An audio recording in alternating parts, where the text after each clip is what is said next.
Bonjour et bienvenue dans la cuisine d'Aïda.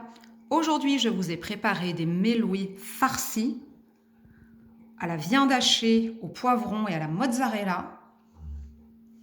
Voilà, j'espère que cette recette va vous plaire. On passe tout de suite à la réalisation. Alors, tout d'abord, je vais commencer par la préparation de la farce en mettant l'équivalent d'un gros oignon dans une poêle avec de l'huile d'olive. Et on va laisser revenir comme ça 5 minutes. On va saler. On va poivrer.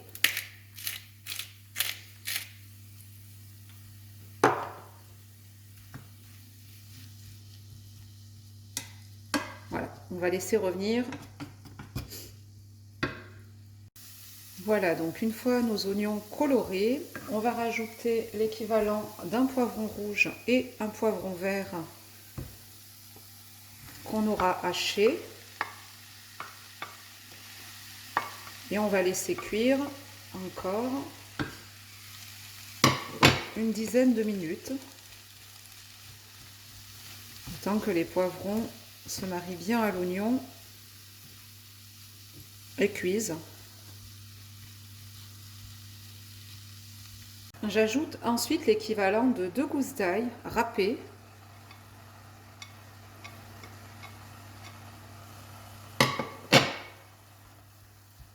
Et je mélange. On va laisser cuire comme ça.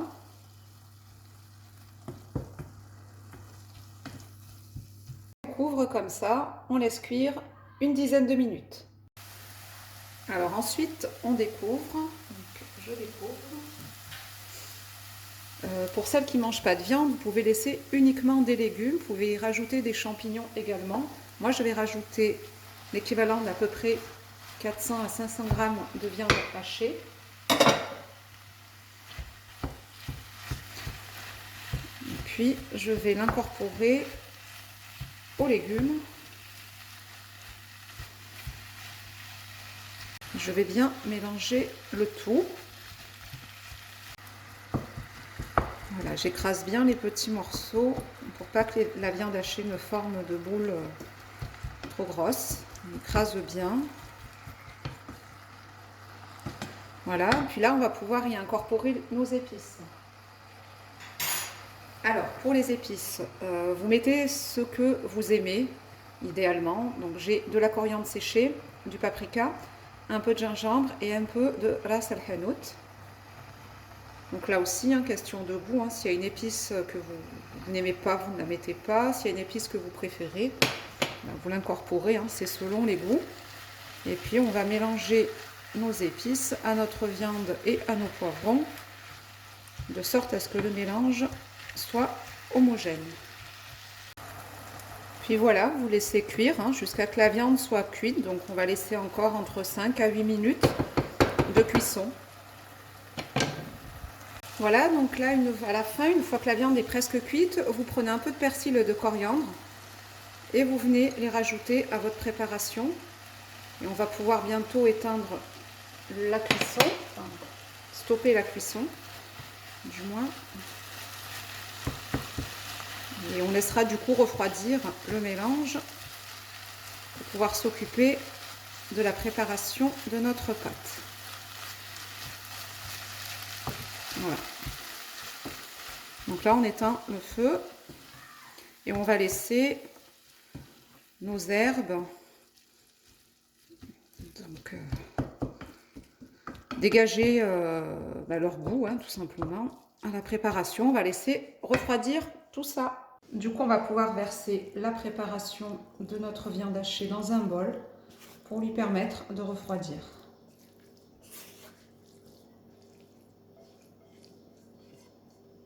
Voilà, parce qu'il faudra que notre farce soit froide au moment où on va remplir nos mélouis et nos chouettes. Donc pour la préparation de la pâte à msemen, je vais mettre 400 g de semoule extra fine dans le bol de mon robot, 200 g de farine,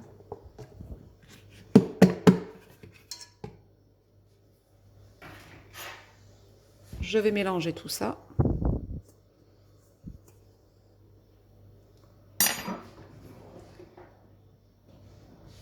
il va nous falloir une cuillère à café de sel.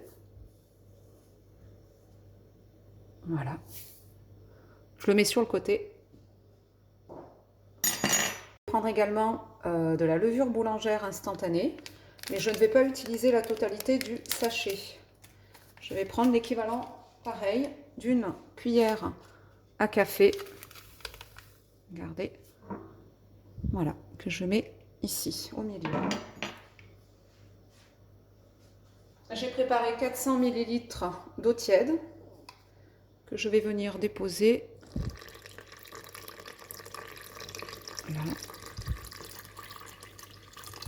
Je ne vais pas tout verser d'un coup, je le ferai au fur et à mesure. Donc on va mettre le crochet pour pétrir. Voilà. Et on va commencer à pétrir la pâte. Continue à verser l'eau.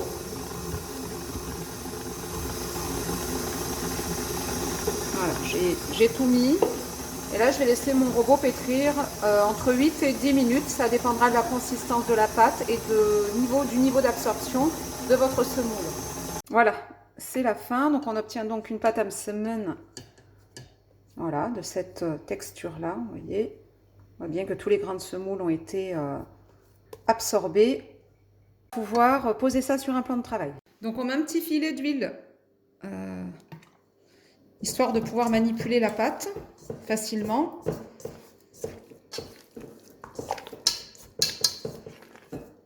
Voilà. On ne la retravaille pas, c'est juste qu'on la ramasse.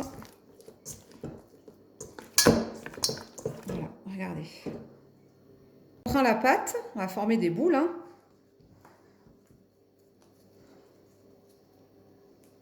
À peu près de cette taille-là.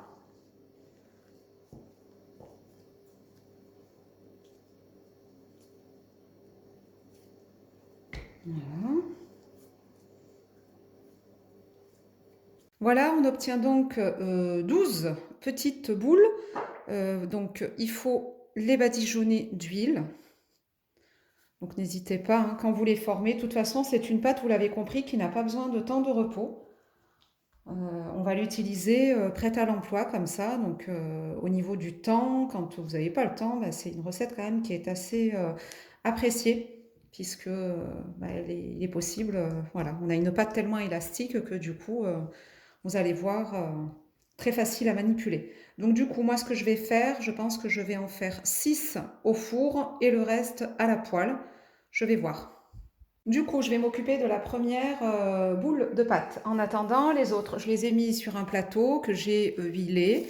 Les boules sont huilées et j'ai mis un film alimentaire collant aux pâtes, de sorte à ce qu'elles ne croûtent pas et qu'elles ne sèchent pas.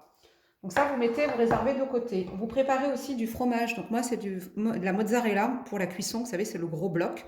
Donc là, j'en ai râpé puisque je vais rajouter à ma farce du fromage mozzarella. Il est ultra fondant et c'est ce qui donne un super goût également à notre farce. Donc là, on huile les mains. Et puis on y va. On va essayer en fait d'avoir un msemen de forme rectangulaire.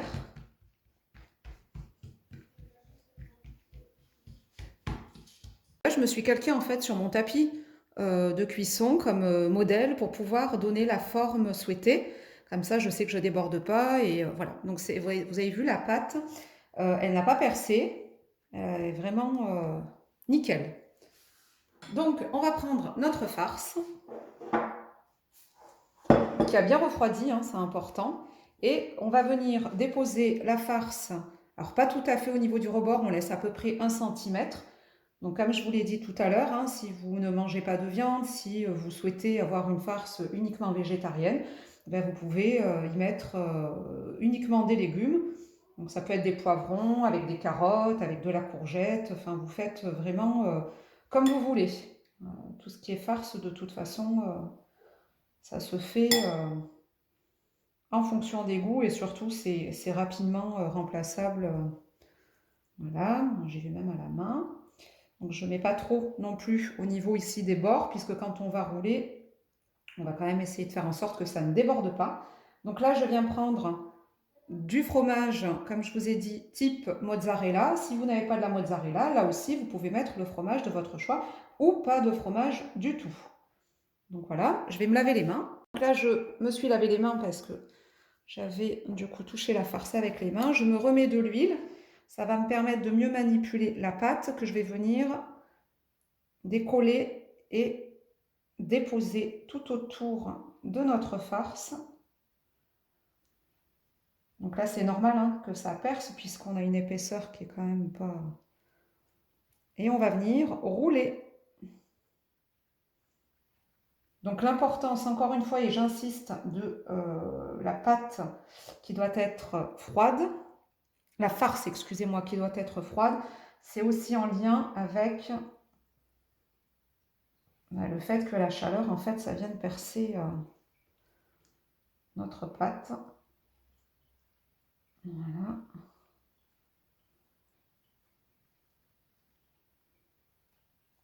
On vient former notre boudin.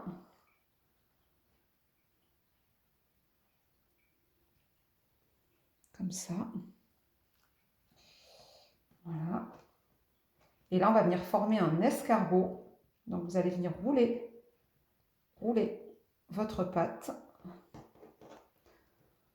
Assurez-vous qu'elle soit bien collée. Non, ça n'a pas été mon cas. Voilà. Comme ça. Et là, vous venez rouler vers l'intérieur.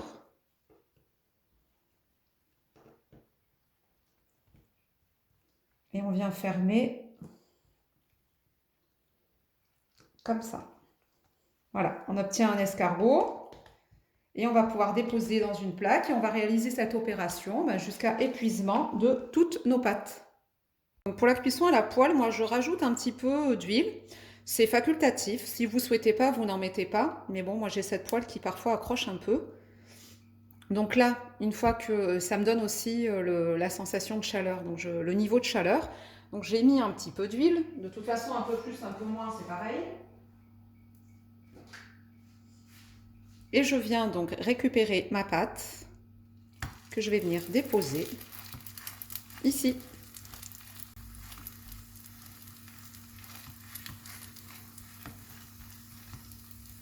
Pendant la cuisson, moi je vous invite à faire le tour de la poêle, à tourner la pâte de temps en temps, comme ça, pour s'assurer que ça cuit bien partout sur les bords avant de la retourner.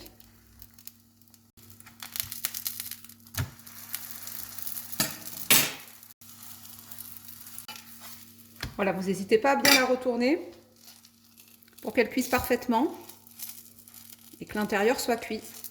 Regardez.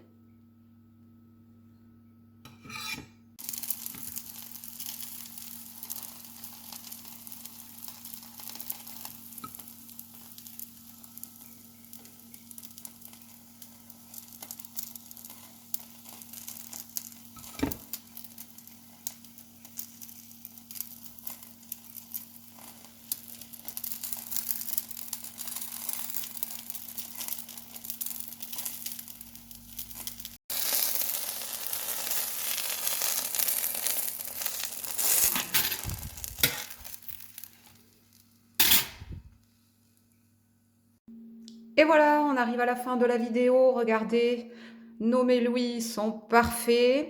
Donc je n'ai pu réaliser en fait que la cuisson à la poêle. Je vous explique, hein, les garçons avaient faim. Donc du coup, on a laissé tomber la cuisson au four et on a opté pour la cuisson à la poêle. Donc on en a déjà bien mangé, pas mal. Et ça, c'est ce qui reste.